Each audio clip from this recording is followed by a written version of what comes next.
Hi, this is Scott Garibay, and today we're going to talk about Dungeons and Dragons, and we are specifically going to talk about, processing the D&D narrative spiritually. So we played Dungeons and Dragons wrong for 50 years. I'm convinced that this 50th celebration is a celebration of escaping every mistake we made with Dungeons and Dragons for 50 years. I think virtually nothing we did was right? We never understood the value of what was happening at the table.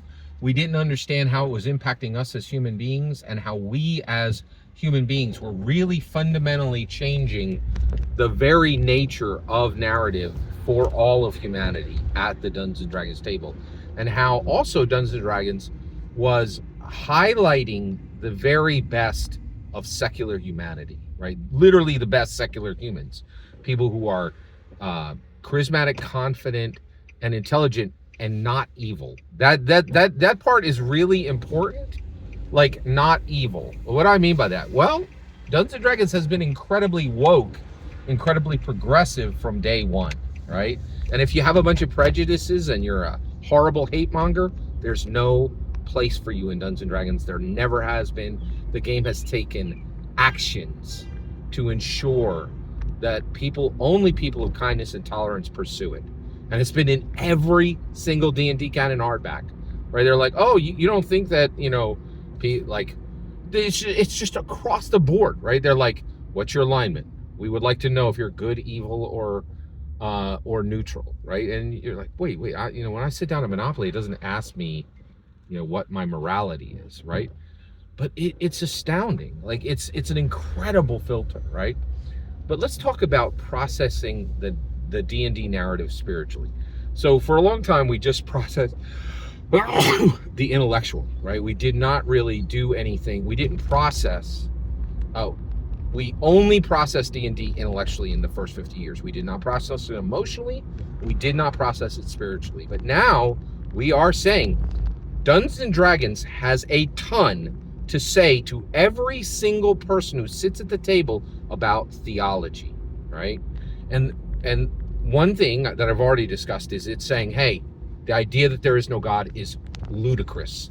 Every single setting of Dungeons and Dragons confirms this, including Dark Sun. Dark Sun was the one setting where they were like, there's no gods. And right now, and now the door is slammed on that setting. They are not allowing it in current D&D, right? They're like, and the reason why is it doesn't fit. It is out of sync with all of Dungeons and Dragons, which powerfully says there is a God, right? And you need to process that personally, right? What else is there? So we have to understand that Dungeons and Dragons is a mirror. It's a mirror we hold up to ourselves, right? And when we sit down as Dragon Masters and we fill out our character sheet, right? It's saying, hey, what is your alignment, right? And there's this wink that Dungeons and Dragons does, and it's like, we're asking you about the player character. We're really asking about you. You've never been asked. Are you evil? Are you neutral? Or are you good? Nothing else in the world asks this, right? Nothing, right? Like, not even Christianity really asks this. They're like, hey, we don't care what you are, right? It doesn't matter if you're evil, neutral, or good. You have to have Jesus. Oh, you're the best person ever? Yeah, you're going to hell. Or like you are going to the hot place and you're going to burn, right? Because you did one bad thing. You're not perfect. You can't sit with God, right? We don't care if you're evil, neutral, or good. But Dungeons and Dragons says it. It's like, let's explore your morality, right?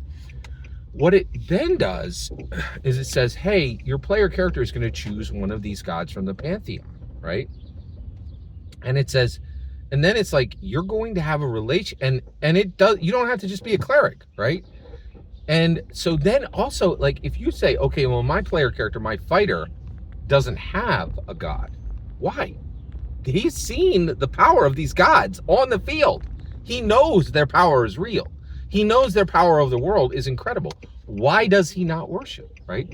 And so there's this very personal, direct, right, question from Dungeons and Dragons is, now that you know there's a God, what is your interaction with that God?